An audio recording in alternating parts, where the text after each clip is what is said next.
Okay, here we go. Have a look at the radiator. After remove of the radiator, whoa, look at that. Look, all of that dust. No wonder it does not work. No wonder it does not work.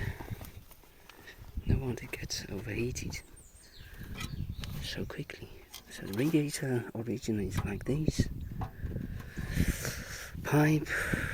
So I don't know how does water go inside from here, but how does it work for cooling the system? Oh, this is tight and the belt is not turning.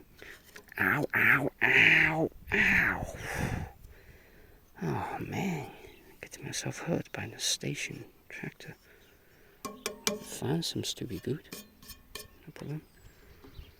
But it's the cooling system does not work properly.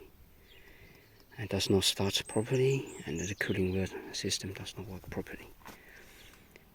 That's from my analysis. Oh, man, electric needs to get rid of this grease. Too many belts. This belt, it'd be loose. That's why it does not work. It's a bit loose. This belt.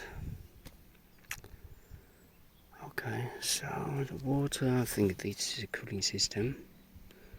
The water here comes from down above. Okay, and I know. That's it.